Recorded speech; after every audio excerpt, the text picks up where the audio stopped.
So, project lang talaga ng mga bata. Mga simple projects lang po namin na binigay sa kanila. Sige, ito, ano ba tong? Good morning po, ma'am. Ito pong project po namin ay isang example po ng modern security. Yung parang napapanood po sa mga palabas po. Modern security. Opo. Ano? Guardian? Ano po? May, Bakit meron may, siyang- may laser po siyang nakalagay dyan. Kumbaga pag may nagtangka pong nakawin po yung nasa loob niya, Ah, mag-a-alarm po. pwede ko subukan. Sige po. Ay, naku. Wala namang kuryente. Wala naman po. So, anong meron dito? May sensor. Opo.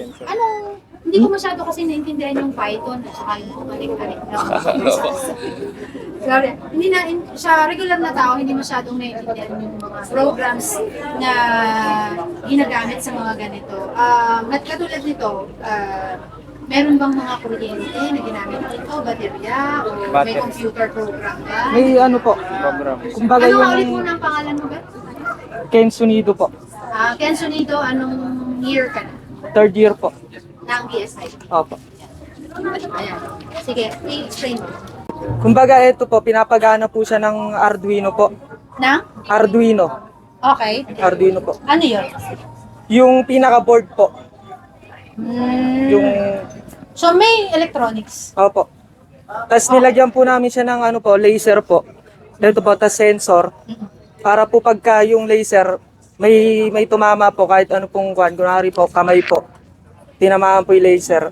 Magti-trigger po yung alarm niya. Sige. Hindi siya harmless naman siya. Hindi naman siya. Opo, Talagang harmless ang naman. ano lang siya, pang security Opo. para hindi manakaw Opo. yung nasa loob. Saan mo naman natutunan to? Sa tinuturo din po ng mga instructor po namin. Ha? Instructor po namin, kila sir. Pero bata ka palang mahilig ka na. Mahilig ka talaga sa robotics. Opo, sa mga computer po. May mga kapatid ka na mga engineers din. Wala naman po. Talagang mahilig ka. Opo. Paglaki mo, anong gusto mong maging? Hindi. After mo nitong, alam ba, gumraduate ka na. Ito rin ba yung i-apply mo sa mga gusto mong maging trabaho? Kung mabibigyan po ako ng mga magagandang opportunities po. Opo. Why not? Opo. Sige. Yan. Ito, dito naman tayo. Ito ang kasunod. Sino to? Morning po. Ayan po yung project po namin is security scan door guard. Ang pinaka main purpose po niyan is security. Pwede po siya i-implement sa ating bahay. Kumbaga sakaling, po, mura lang po siya. And yung security niya po 100% na sa Paano bahay. siya nag-work? Ito po, may card po tayong dalawa. May card. Itong card na to ay? Authorized po. Tapos po ito, unauthorized. Okay. Then kapag tinry po natin yung authorized, ayan, nakalock po siya. Hindi po bubuksan. Sige. Ito po yung scanner niya. Ayan. Nakabukas na po. Oh! Okay. Then Sige. kapag kinaman po siya, ilalak po ulit. Gagamitin po ulit ito. Door is Alak locked po. na, hindi na siya magagamit. Yes po. And ito po yung unauthorized na card. Kapag tinap po dito ng unauthorized individual, ayan po. Mag-a-alarm po siya. At hindi po siya mabubuksan. Okay. So, okay. So, pagka, paano malalaman kung authorized o hindi authorized sa card? May inputs dito. Meron po po sa pinaka... So, pwede siya sa mga hotels, no? Pagka hotels kasi, syempre, meron kang mga key cards, no? Pagka meron kang key cards, oo, hindi siya gagana. Nasaan na yung may kinuha yung Ayan. Sige, anong pangalan mo ba? Santi po. Santi? Balmores. Santi Balmores. Anong year ka na? Third year? Third ka na? year po. Lahat po diyan nandito, third year? May fourth year po tayo. Mainit ano? Okay, ayan.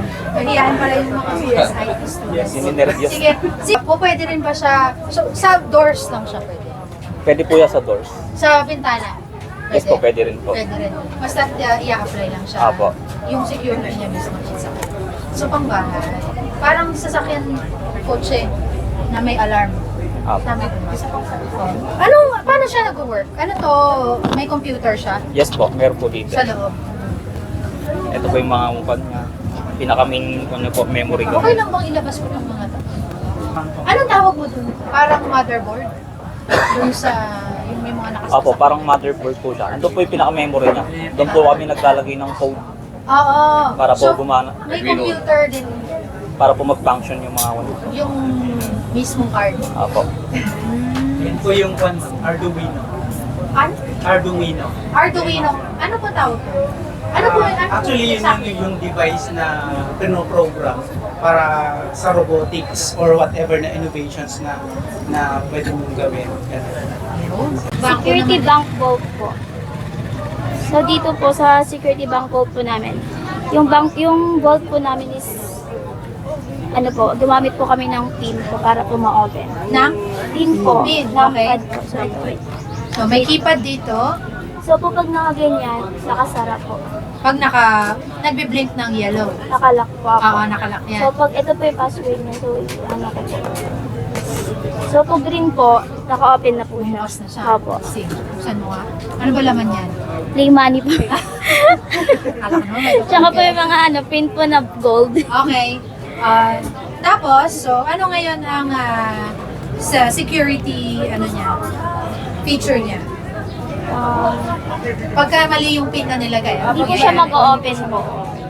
Tapos, mag-alarm. Hindi naman. Hindi po. Hindi lang po siya ma-open talaga. Nakalock po lang siya totally. So parang So pag po ano po to, pag isinara, may lock po siya. Yan po, hindi na po siya ma-open. parang cellphone. Yes. Pagka, Gamit po namin servo motor po para po ma-open po. ano ba? Servo motor po yung ginamit namin po dun sa Arduino. Servo. Motor po. Servo motor. Oh. Para po Wala ma-operate. akong Pero yan yung isa sa mga talagang ginagamit para hindi mag-open yung mga doors. Pwede ba yan sa kwarto? Yes Diba? po, pwede din po. Sa bahay? Opo, Pwede sa mga- sa north, pintuan po. Oo. Basta't may binubuksan, isinasara. Yes po. Oo, kasi, di ba, yung puso ngayon, hindi na mga papadlak-padlak. Opo, Puso yung na pin-pin. digitalized pin-pin na eh. Ganon. Paano pagka halimbawa, nakalimutan mo yung pin? Kung may reset ba siya? Meron po. Nare-reset po siya. Paano? Yung code po. Parang, Yung sa system po yung code po, i-reset po namin po doon. halimbawa, gamitin siya ng isang ordinaryong tao. Paano gagawin? Meron siyang sarili. Siyang magsiset ng pin. Opo, siya po magsiset po ng code. Tapos meron siyang parang pagka kailangan niyang i-reset, pwedeng ano yun, i-input niya sa system. Paano gagawin? I-input niya po sa sa laptop niya po ganun. Apo. Para po mapalitan po yung Parang ano lang din, forgot password. yes po. Ganon. Pagka halimbawa, 3 beses mong mali yung pin, sasabog. Hindi naman po. Anong mangyayari? Hindi lang po talaga siya magbubukas. Pwede na dagdagan ng mga ganon. Yes po. Magdadagdag po kami ng may features po. Tapos po yung LED po na nakalagay po. Enter password po ganun. Oo. Ano ulit name mo? Charmaine Gail Aliado po. Charmaine? Gail Aliado po. And? Ngayon Joyce Absalom. Ha? Ngayon Joyce Absalom.